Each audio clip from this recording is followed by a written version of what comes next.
আপনারা দেখলেন সবাই কিভাবে, যেটা আমরা প্রথম দিন থেকে আমাদের দলনেত্রী বলে এসছেন যে পরিকল্পিতভাবে নির্বাচনের আগে বাংলাকে ছোট করার যে একটা ঘৃণ্য চক্রান্ত এবং বাংলার মানুষের, বাংলার রাজ্যের এই মাটির ভাবমূর্তি কুলসিত কালিমালিপ্ত করার যে একটা নির্লজ্জ প্রচেষ্টা, এটা বিজেপি আগেও করেছে। আমরা আগে বিগত ৩-৪ বছর ধরে বিজেপিকে বাংলা বিরোধী বলে এসেছি, আপনারা দেখেছেন। শুধু কোনো কারণ ছাড়া এমনি এমনি কেউ কাউকে বাংলা বিরোধী বলে না। আমরা কি কারণে বিজেপিকে বাংলা বিরোধী বলেছি?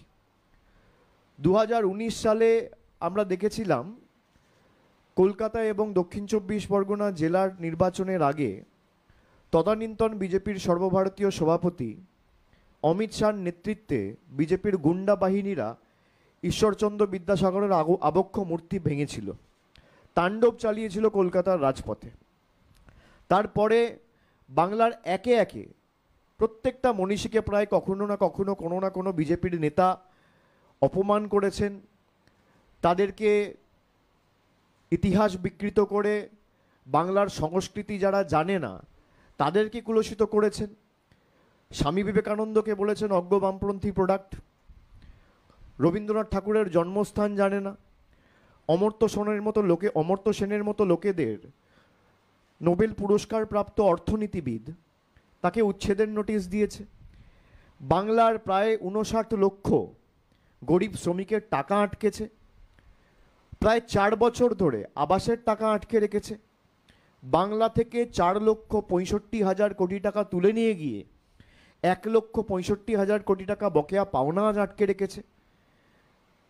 আমরা তো এতদিন এই জিনিসগুলোর কারণেই বিজেপিকে বাংলা বিরোধী বলতাম, কিন্তু আজকে যে জিনিস, আজকে যে তথ্য, আজকে যে ভিডিও, আজকে যে ফুটেজ জনসমক্ষে এসছে, আমি মনে করি আজকের এই ফুটেজ বাংলা কেন ভারতবর্ষে যত রাজনৈতিক দল স্বাধীনতার পর থেকে রাজনীতি করেছে নির্লজ্জতার সব নজির আজকের এই ফুটেজ ভেঙে দিয়েছে।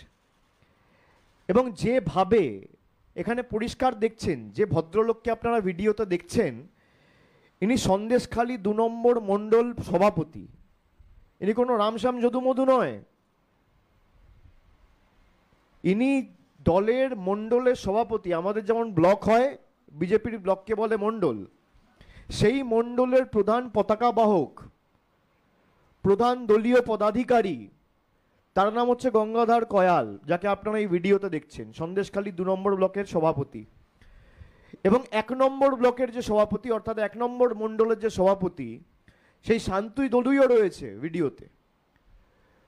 জবারানী সিং, যাকে ভুক্তভোগী বলা হচ্ছে, ভিকটিম, যে এসটি কমিশনের কাছে, মহিলা কমিশনের কাছে লিখিত অভিযোগ করেছে, সে স্বীকার করছে যে আমি না পড়ে আমি জানিই না কি লিখেছি, কোনো রকম ধর্ষণ হয়নি, আমাকে বলেছে সই